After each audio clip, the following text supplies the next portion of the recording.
हम लक्ष्मी चौधरी यहाँ सब गोटे के प्रणाम करे छी। आई हम एकटा कन्या परिछन के गीत गाबि रहल छी। गीत नीक लागत तऽ गीत के अधिक से अधिक शेयर करब और मैथिली भावना चैनल के जरूर से जरूर सब्सक्राइब करब। धन्यवाद।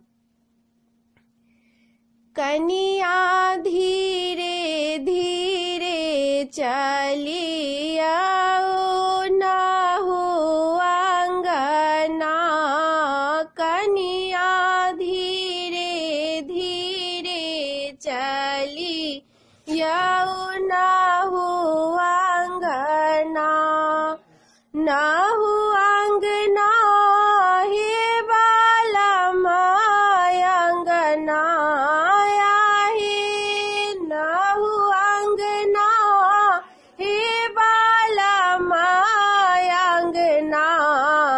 कनिया धीरे धीरे चलिया ना अंगना, नवेरे अंगन माना हो कनिया, नवेरे अंगन माना हो कनिया, चलिते बाजैया कनिया पैरक पैजनिया, चलते बजैया कनिया पैरक पैजनिया, फूल सन छाती सुकुमार कनिया आहे, फूल सन छाती सुकुमार कनिया, कनिया धीरे धीरे चलिया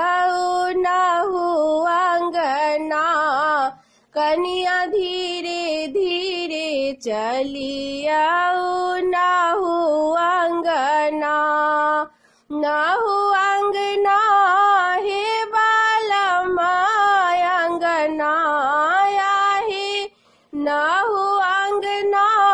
हे बालमा अंगना,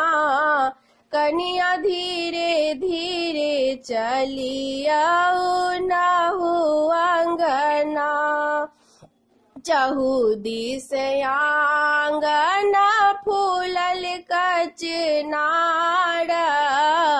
चहुदिस आंगना फूलल कचनार, डेगे डेगे साजला फूलक हार, डेगे डेगे साजला फूलक हार, लाल लाल सजल गुलाब कलिया आहे, लाल लाल सजल गुलाब कलिया, कनिया धीरे धीरे चलिया ना हो अंगना, ना हो अंगना हे बालमा अंगना आहे, ना हो अंगना हे बालमा अंगना, कनिया धीरे धीरे चलिया ना हो अंगना, रानी कौशल्या अनली लाले लाले डाला, रानी कौशल्या अनली लाले लाले डाला, परिछय चललिया बध के रे बाला, परिछय चललिया बध के रे बाला,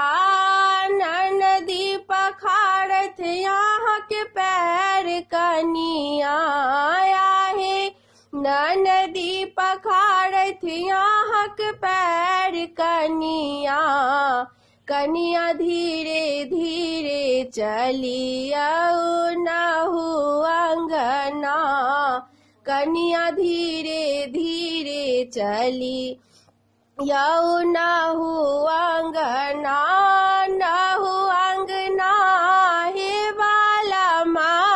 अंगना आहे, ना हो अंगना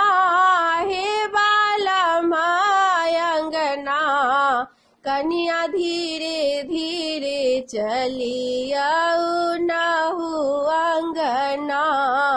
कनिया धीरे धीरे चली आऊ नाहू अंगना।